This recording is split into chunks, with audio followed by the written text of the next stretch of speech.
ಕಾಯಕ್ಕೆ ಬಂದು ಎತ್ತಿಸ್ಬಿಟ್ರೆ ನಾವು ಎಲ್ಲಿ ಹೋಗೋದು? ಮನೆ ಬಾಡಿಗೆಲ್ಲಿ ಕಟ್ಟೋದು, ಮಕ್ಕಳು ಓಸೋದು ಹೆಂಗೆ? ಹೊಟ್ಟೆ ಜೀವನ ಮಾಡಿದ್ರೆ ತಿರ್ಗಿ ಮತ್ತೆ ಕೈ ಸಾಲ ಮಾಡ್ಕೋಬೇಕಾಯ್ತೆ.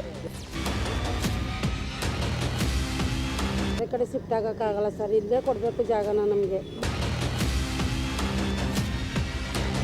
ಫೈನ್ ಹಾಕಲಿ, ಅದ್ಬಿಟ್ಟು ಏಕಾಏಕಿ ಹಿಂಗೆ ಎತ್ತಿಸ್ಬಿಟ್ರೆ ನಾವು ಎಲ್ಲಿ ಹೋಗೋ ಸರ್?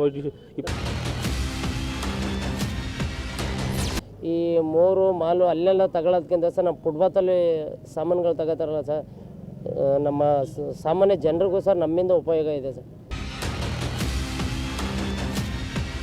ಸೆಂಟ್ರಲ್ ಗೌರ್ಮೆಂಟ್ ಸಾಂಕ್ಷನ್ ಆಗಿದೆ ಅಂದ್ರೆ ಲೋನ್ ಮೋದಿಯಿಂದ 20,000 ಲೋನ್ ಕೊಟ್ಟರು ಸರ್. ಈಗ ಲೋನ್ ತೀರಿಸ್ಬೇಕು. ಈಗ ಇವ್ರು ಏಕಾಏಕಿ ಬಂದು ಎತ್ತಿಸ್ಬಿಟ್ರೆ ಲೋನ್ ತೀರಿಸೋದು ಕೈ ಸಾಲ ಮಾಡ್ಕೊಂಡು ನೀವು ಆತ್ಮಹತ್ಯೆ ಮಾಡ್ಕೋತೀರಿ, ಜೀವನ ತೊಂದರೆ ಆಗುತ್ತೆ. ಮನೆ ಬಾಡಿಗೆ ಕಟ್ಟಕ್ಕೆ ಕೈ ಸಾಲ ಮಾಡ್ಕೋತೀವಿ, ಲೋನ್ ಕಟ್ಟೋಕ್ಕಾಗಲ್ಲ, ಬಾಡಿಗೆ ಕಟ್ಟೋಕ್ಕಾಗಲ್ಲ ಅಂದ್ಬಿಟ್ಟು ಮೋದಿ ಅವರು 20,000 ಲೋನ್ ಕೊಟ್ಟು ನಮಗೆ ಐಡೆಂಟಿ ಕಾರ್ಡ್ ಕೊಡಿ, 2,000 ನಮ್ಗೆ ಗುರುತಿಸಿ ಇದೇ ಜಾಗ ಸಾಯಿಜಿ ರೋಡು ಅಂದ್ಕೊಂಡು. ಈಗ ಮೇಡಮ್ ಏಕಾಏಕಿ ಬಂದ್ಬಿಟ್ಟು ನಮಗೇನು ತಿಳಿಸಿದ್ದಾನೆ, ಒಂದು ಟೈಮ್ ಕಾಲಾವಕಾಶ ಕೊಡ್ದಾನೆ ಏಕಾಏಕಿ ಬಂದು ನಮ್ಗೆ ಎತ್ತಿಸ್ ಏನು ಬಂದರು ಅವ್ರು ನಮಗೆ ಕಾಲಾವಕಾಶ. ಈಗ ಸರ್ ಇದು ತಿನ್ನೋ ಪದಾರ್ಥ ಮಡಿಕೊಳಕ್ಕಾಗಲ್ಲ ಇದು ಅಲ್ವೇ?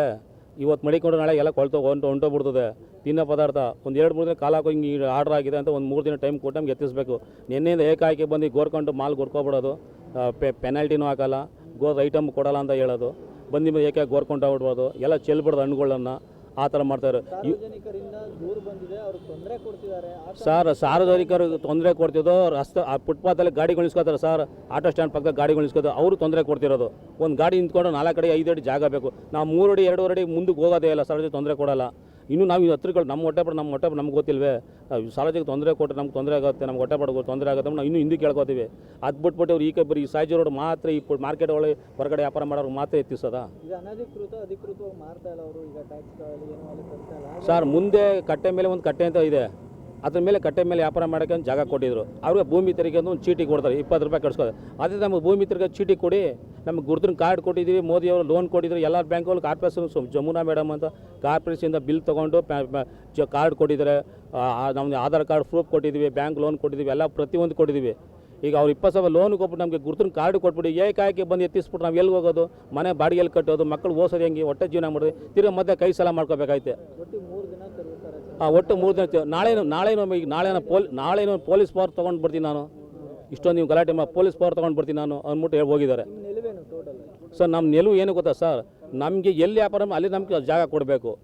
ಬರಲಿ, ಬಂದ್ಬಿಟ್ಟು ಅವ್ರಿಗೆ ಏನು ಕಂಟ್ರೋಲ್ ಎಲ್ಲ ಹಿಂದಕ್ಕೆ ತೊಗೊಳ್ಳಿ, ಕಂಟ್ರೋಲ್ ಮಾಡಿಬಿಟ್ಟು ಹೋಗಲಿ. ಇದು ಒಂದು ಗೆರೆ ಹಾಕ್ಕೊಳ್ಳಿ, ಆ ಗೆರೆಯನ್ನು ದಾಟಿ ಬಂದುಬಿಟ್ಟು ಪೆನಾಲ್ಟಿ ಹಾಕ್ತೀವಿ, ಎತ್ತಿಸ್ತೀವಿ ಅಂತ ಹೇಳಲಿ, ಫೈನ್ ಹಾಕಲಿ. ಅದ್ಬಿಟ್ಟು ಏಕಾಏಕಿ ಹಿಂಗೆ ಎತ್ತಿಸ್ಬಿಟ್ರೆ ನಾವು ಎಲ್ಲಿ ಹೋಗೋ ಸರ್? 30-35 ವರ್ಷದಿಂದ ನಮ್ಮ ತಂದೆ ಕಾಲದಿಂದ ವ್ಯಾಪಾರ ಮಾಡ್ತವ್ರೆ, ಅವ್ರಿಗೂ ಅಷ್ಟೇ ನಾವು ಅಷ್ಟೇ. ಈಗ ಸಡನ್ಲಿ ಬಂದು ಎತ್ತು ಅಂತವ್ರೆ, ನಮಗೆ ಫುಟ್ಪಾತ್ ಲೈಸೆನ್ಸ್ ಆಗಿದೆ.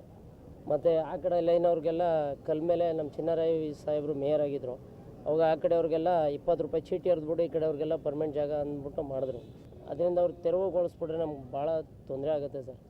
ಮುಖ್ಯಮಂತ್ರಿಗಳು ಆಗಲಿ, ಈಗ ನಮ್ಮ ಕಾಂಗ್ರೆಸ್ ಸರ್ಕಾರ ಆಗಲಿ, ಸಿದ್ದರಾಮಯ್ಯ ಸಾಹೇಬರಾಗಲಿ, ನಮ್ಮ ಕೊಪ್ಪಳ ರೀಶಣ್ಣ ಅವರು ಗೆದ್ದರೆ ನಮಗೆ ಭಾಳ ಉಪಯೋಗ ಉತ್ತಮ ಆಗ್ತದೆ ಅಂದ್ಬಿಟ್ಟು ನಾವು ಅವ್ರನ್ನ, ಈಗ ನಮ್ಮದು ಚಾಮುಂಡೇಶ್ವರಿ ಕ್ಷೇತ್ರ JD ದೇವೇಗೌಡರದು, ಆದರೂ ನಾವು ಇಲ್ಲೆಲ್ಲ ಕ್ಯಾನ್ವಾಸ್ ಮಾಡಿ ಅವ್ರನ್ನ ಗೆಲ್ಲಿಸಲಿಕ್ಕೆ ಸಹಾಯ ಮಾಡಿದ್ದೀವಿ. 20 ರೂಪಾಯಿ ಚೀಟಿ ಹರಿತಾ ಇದ್ದಾರೆ ಸರ್ ಕಾರ್ಪೊರೇಷನಿಂದ.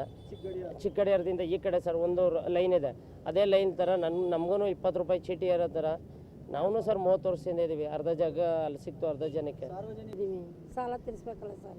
ಸಡನ್ನಾಗಿ ಹಿಂಗೆ ಎತ್ತಿಸ್ಬಿಟ್ರೆ ಒಟ್ಟು ಗೊತ್ತು ಎಲ್ಲಿ ಮಾಡೋಕ್ಕಾಗುತ್ತೆ ಸರ್? ಒಂದು 6-5 ದಿವಸನೂ ತಡೆಯೋಕ್ಕಾಗಲ್ಲ ನಮ್ಮ ಕೈ. ನಾವು ಬೇರೆ ಕಡೆ ಶಿಫ್ಟ್ ಆಗೋಕ್ಕಾಗಲ್ಲ ಸರ್, ಇಲ್ಲೇ ಕೊಡಬೇಕು ಜಾಗನ ನಮಗೆ. ಬೇರೆ ಕಡೆ ಶಿಫ್ಟ್ ಆದರೆ ಎಲ್ಲಿ ಮಾಡ್ತೀರಾ? ಜೀವನ ಮಾಡೋಕ್ಕಾಗುತ್ತೆ ಹೇಳಿ? ಇದು ನಂಬಿಕೆಯ ಪ್ರತಿಬಿಂಬ.